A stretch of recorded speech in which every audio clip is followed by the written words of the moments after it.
पुरुषोत्तम मास चालू हुआ है, अधिक मास चालू हुआ है। 5 चीजें अधिक मास के महीने में शिव जी के लिए आप करिए। 5 चीजें धारण करो। मई से अधिक मास प्रारंभ हुआ है जो 15 जून तक चलेगा। इस 15 जून तक के अधिक मास में 5 चीजें अपने अंदर धारण करना है। पहले नंबर का, शिव जी को 1 लोटा जल सुबह से लेकर शाम तक के बीच में कभी भी चढ़ाना जरूर है। दूसरा, शंकर जी के मंदिर में या बेलपत्री के नीचे या तुलसी के क्यारे के पास में एक दीपक अवश्य लगाएं। चाहे सुबह लगाएं चाहे शाम को लगाएं, तुम्हारी मर्जी पड़े तब। दीपदान जरूर करो, जल जरूर चढ़ाओ। तीसरा, एक बेलपत्री को रख लें और उसी बेलपत्र को पहले दिन से लेकर 17 मई से लेकर अधिक मास के पहले दिन से लेकर अधिक मास के आखिरी दिन तक 15 जून तक एक ही बेलपत्र को एक कागज में या किताब में उसको रख लें। उसको रोज शिव जी को समर्पित करें। श्री शिवाय नमस्तुभ्यम बोलकर अपनी कामना करें। वापिस उठाकर उसको अपने किताब में रख लें। फिर कल वापिस समर्पित करें, फिर वापिस रख लें, फिर वापिस समर्पित करें। 1 महीना अधिक मास का, पुरुषोत्तम मास का यदि एक ही बेलपत्र को सर्वत्र चढ़ाया जाए, उसी बेलपत्र को बारंबार समर्पित करा जाए और उस बेलपत्र को अधिक मास पूर्ण होने के बाद फिर उसको जो आप मालपुआ दान करते हैं उस मालपुए के साथ अगर दान कर दें तो जिंदगी में कभी किसी के दरवाजे पर हाथ नहीं फैलाना पड़ेगा। भगवान इतनी बरकत आपको प्रदान करे, इतनी बरकत दे। एक बेलपत्र, वही बेलपत्र पहले दिन से चालू होती है। किसी भी शिवलिंग पर, चाहे पार्थिव पर चढ़ा लो, आप चाहें तो अपने, हम गुरुजी हम वहां पर नहीं है, हम कथा में रहते हैं, हम कथा सुनने जाते हैं, तो हम कहाँ चढ़ाएं? एक कंकर उठाओ, पार्थिव पे चढ़ाओ। पेड़ के नीचे पार्थिव बनाया, उसी पे चढ़ा के रख ली। फिर उसी को बेलपत्र को, उसी बेलपत्र को बारंबार पूरे अधिक मास के महीने में 1 महीने तक उसी बेलपत्र को चढ़ाना है, उसी को रखना है। फिर आखिरी दिन जो अधिक मास पूर्ण होगा उस दिन उस बेलपत्र को मालपुए पे रखकर शिव जी को चढ़ाकर लेके आना पहले, फिर मालपुए पे रखना और उसको रखकर फिर भगवान उस मालपुए को तुम दान। मालपुआ दान नहीं कर सकते तो तुम बतासे दान कर दो, पर मीठे के साथ उस बेलपत्र को दान किया जाए। बतासा है, मिठाई है, कोई 33 कोई भी सामग्री 33 जो मीठी हो वो रखकर आप दे सकते। कभी किसी के दरवाजे पर कितनी भी मुसीबत आ जाए, कितना भी दुख आ जाए, कितनी भी तकलीफ आ जाए, कितना भी कष्ट आ जाए, कितना भी कष्ट आ जाए, आपको किसी के आगे हाथ नहीं फैलाना पड़ेंगे। लक्ष्मी की व्यवस्था स्वयं मेरा कुबेरेश्वर महादेव, मेरा महाकाल राजा, मेरा विश्वनाथ स्वयं एक बेल पर वही चलती। 5 चीजें करना है आपको। पहले नंबर पर जम के बोलो जल, दूसरे नंबर पर दीप, तीसरे नंबर पर बेलपत्र, चौथे नंबर पर भगवान शंकर के मंदिर में नंदी के दोनों सींगों के बीच में से शिव के शिवलिंग का दर्शन।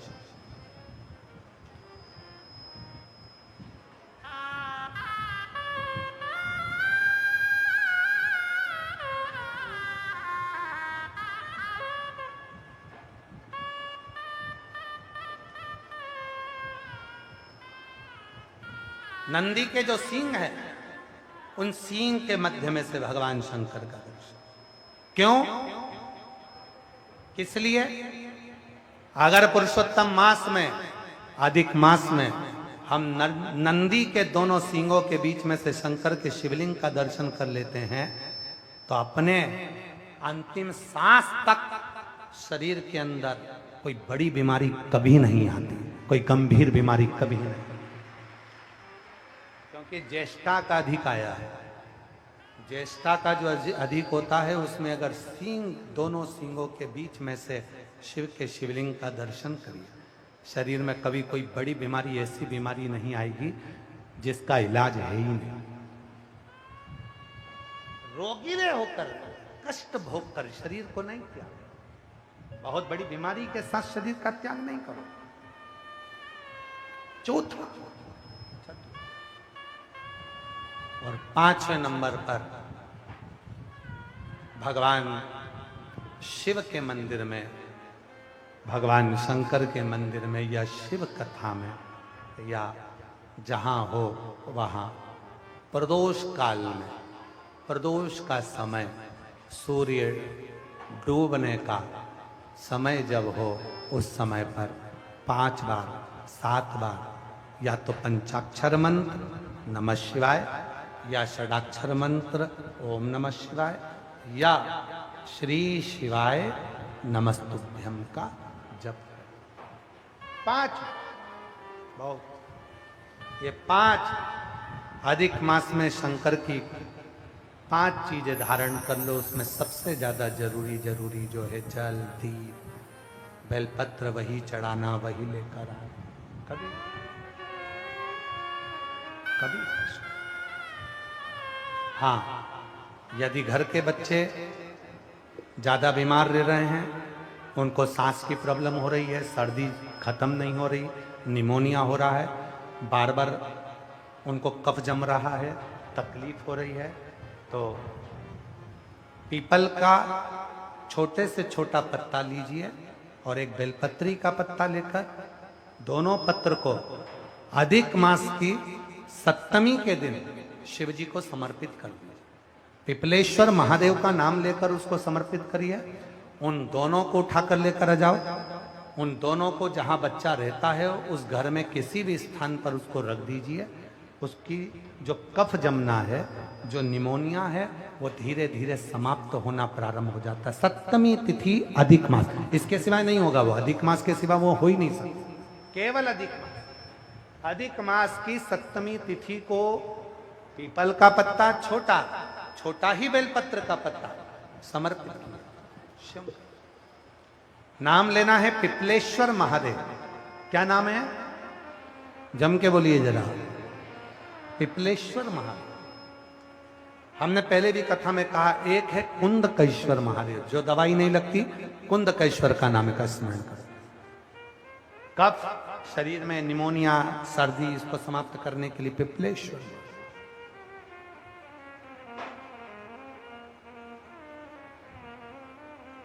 पिपलेश्वर महादेव शिव कथा का पार्वती मैया का यह पवित्र चरित्र कर रहा है। वरदान किसी को भी मिले, आशीर्वाद नहीं मिल सकता। थोड़ा तप कर लीजिए, वरदान मिल जाएगा, आशीर्वाद नहीं मिलेगा। थोड़ा व्रत कर लीजिए, वरदान मिल जाएगा, आशीर्वाद नहीं। आशीर्वाद पाना है तो शिव की शरणागति, घर में माता पिता की शरणागति, घर के बुजुर्ग की शरणागति करना।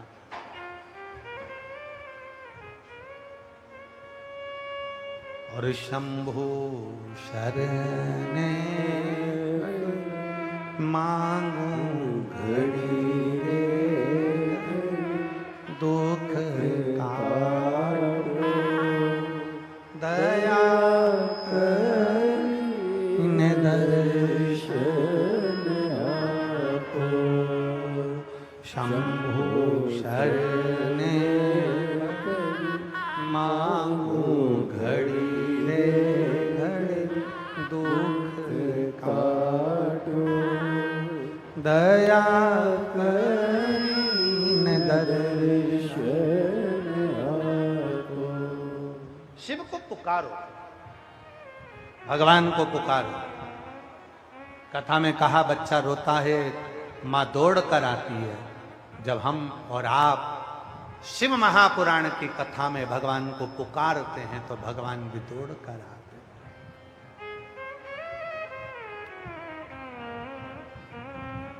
और पुकारने के लिए सबसे ज्यादा जरूरी है आपकी हृदय की प्रसन्नता, आपकी मुस्कुराहट। कथा में आओ, मेरी जितनी जीजी आ रही हैं कथा में, मेरे जितने जीजा आ रहे हैं, जितनी बेटियां आ रही हैं, जितने बेटा आ रहे हैं, जितने मेरे बुजुर्ग माँ बाप आ रहे हैं कथा में, आपसे निवेदन है करभद्र कथा में आओ, मना नहीं है, पर अपने चेहरे पर प्रसन्नता होना चाहिए।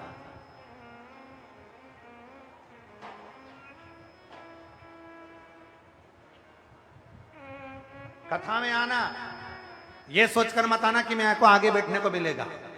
कथा में आना तो ये सोचकर मत आना कि मैं आगे बैठूंगा, मेरी उससे पहचान, मेरी उससे पहचान, मेरी उससे पहचान, मेरी उससे पहचान। ना ना ना, शिव के होकर आओ कि मेरा बाबा मुझे जहां बिठाएगा वहां बैठूंगी और मेरा बाबा जो मेरी झोली में डाल देगा मैं उसको लेकर चली जाऊंगी। बस तो कथा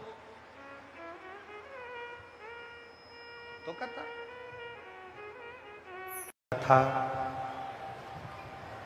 हरियाणा की पवित्र भूमि, जिस भूमि पर स्वयं भगवान कृष्ण ने गीता का ज्ञान दिया, गीता का उपदेश दिया और पूरे जनमानस में भारत की संस्कृति में इस हरियाणा की पवित्र धरा से जो गीता का ज्ञान चला वो पूरे विश्व में प्रत्येक जीव के हृदय में समाहित हुआ।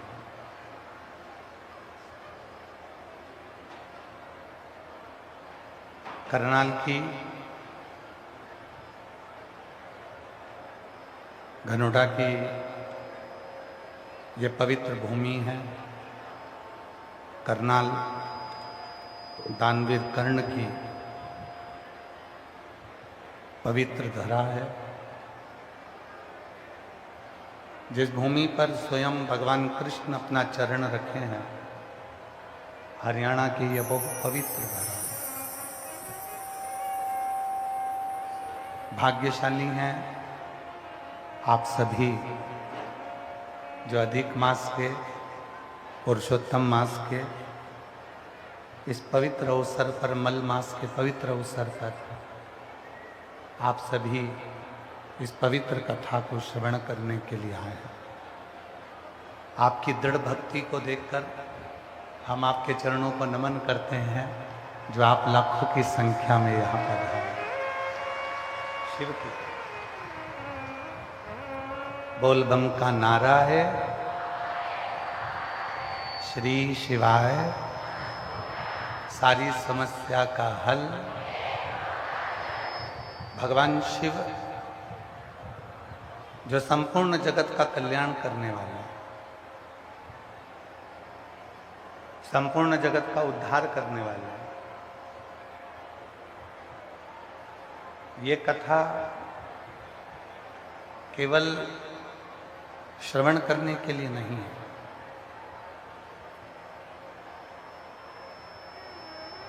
बहुत दूर दूर से आप लोग कथा को श्रवण करने के लिए आए हैं। पानीपत, सोनीपत, कुरुक्षेत्र, हरिद्वार, उत्तराखंड, उत्तर प्रदेश, दिल्ली, बिहार, झारखंड, हिमाचल, ना जाने कहाँ कहाँ से शिव भक्त इस पवित्र कथा में पहुंचे।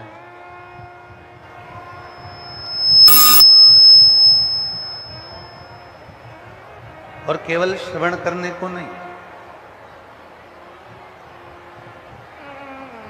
जहां बैठकर कथा को श्रवण कर रहे हो, जहां बैठकर कथा को सुन रहे हो, वहां शिव की कथा को महसूस करो।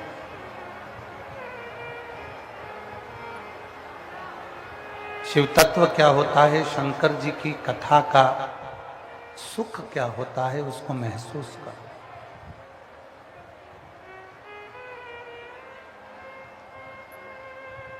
केवल सुना, ये कान से सुना, ये कान से निकाल दिया, बचा कुचा था तो कपड़े में से झटकार दिया, इसको कथा नहीं कहें।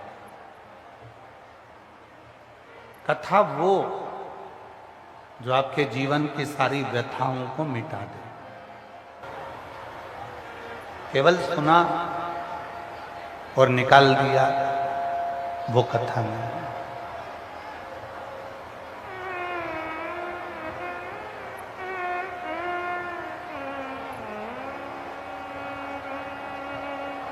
और भोलेनाथ दया करना,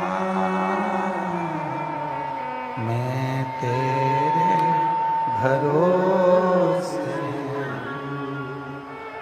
भोलेनाथ दया करना, मैं तेरे भरोसे। ना घर के भरोसे हूँ, ना परिवार के भरोसे हूँ, ना घर के भरोसे हूँ, ना परिवार के भरोसे हूँ। मेरे बाबा दया करना, मैं तेरे भरोसे हूँ। भोलेनाथ दया करना, मैं तेरे भरोसे हूँ। हम और आप संसार में जन्म तो ले लिया, पर किसके आश्रित होकर आओ, किसके भरोसे आओ? संसार वालों के भरोसे होकर रहेंगे तो जिंदगी फिर व्यर्थ हो जाए। परिवार वालों के भरोसे रहेंगे तो एक दिन ये मसान में ले जाकर, शमशान में ले जाकर छोड़ दो।